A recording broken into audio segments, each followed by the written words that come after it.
Hi everybody, it's Julie and today I am working with real wood, not wood grain stamps or paper that's been printed with a wood grain pattern, but actual wood products and the wood sheets and the wood veneers, wood shapes. These are so fun and I just wanted to try different finishings or applications or alterations, I guess you could call them, to the surfaces and see what I could get.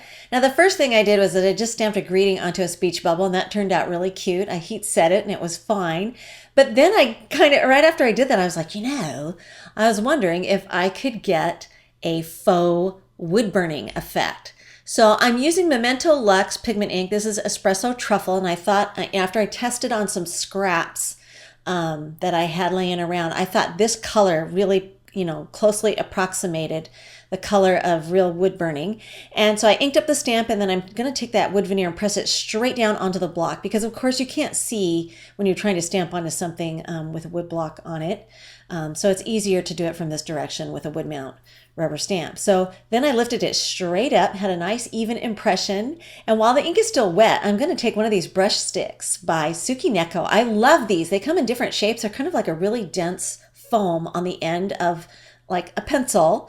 And this one is conical shape. They come in a dome shape and a chisel shape. And I love the tip, the more pointed tip on this particular tool, and it let me get in there and kind of smear that ink around and recreate the look that you get when you do the wood burning. So that was really a fun, quick, easy effect, and I just thought it was so pretty, and I could see myself doing more of this, and it made a really great embellishment for this card. The next thing I wanted to try was some, painting on the wood, and in this instance, I wanted to try using the gelatos because they're so quick and easy, and I'm having a lot of fun just playing with the gelatos. And I probably should have put down a coat of gesso on the top of this, but I went ahead and just went right over the raw wood with it, and then I took my water brush to try to blend the color out a little bit. And I didn't really see all that much, and it's probably because I pretty much coated the whole thing with the gelato, but it kind of diffused and watered out the green there. So I came back in with more green, and then this time I just smoothed it out with my finger and burnished it into the wood grain with my fingertip. And I thought that was I don't normally use my fingers for stuff like this, but I loved the look and how quick and easy that was. The next thing I wanted to try was heat embossing on the wood sheet. So I cut a piece to 3.5 inches by 5. And I probably should have prepped the surface, but I didn't think that. I was kind of excited and on a roll, and I didn't think that far ahead. Took my one of my favorite bird stamps. This is the Wise Bird by Hero Arts. I just love him. He's so beautiful. And then stamped him with Versamark, and then took Hero Arts white embossing powder and applied that over the top. And I did have a few stray grains of embossing powder, but a small brush enabled me to kind of get in there and flick those away so I could get a nice clean emboss. But one thing I noticed was that the wood sheets are much more sensitive to heat, and if you get too close, that stuff is going to warp super fast. So you want to keep your heat gun further away. I saw it warp as soon as I did the leaves. I realized I'd gotten way too close, and so I tried to heat the backside to see if it would kind of reverse that effect, but it doesn't work the same as it does with cardstock. Sometimes you can do that with cardstock and get away with it, but it doesn't happen with the wood sheets. So a word to the wise: when you mount it to your card, you want to like wallpaper the back side if you warp it with some Be Creative tape to make sure that it lays nice and flat.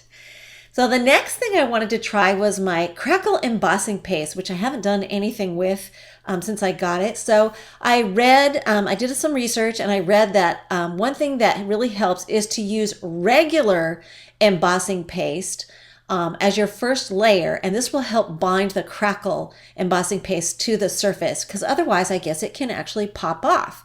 So like a good stamper, I was following what the instructions that I read just to make sure I was doing it right. And this is all new to me. After it was dry, I put a thin layer on, and then after it was dry, I decided I wanted some color, so I took some distress paint in ripe persimmon. It was a beautiful, beautiful deep blood orange color. And then after that was dry, completely dry, I came in with the Crackle embossing paste and just used my palette tool to apply a very thin layer of that across the surface.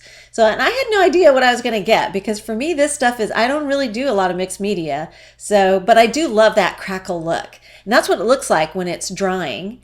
And then I decided, it kind of dulled everything. So let's take some Spice Marmalade Distress ink and pounce that over the top and see what happens.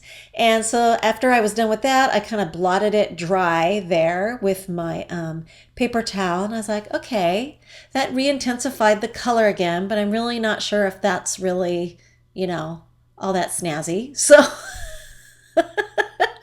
I decided to take some walnut distress ink and my applicator tool there and pounce that color over the top and see what happens. So I started putting that over the top, and I got kind of carried away with it, I guess, but I just kept pouncing it and pouncing it. And by the time I was done with that, I was like, oh, no, it just looks like a dirty brown butterfly.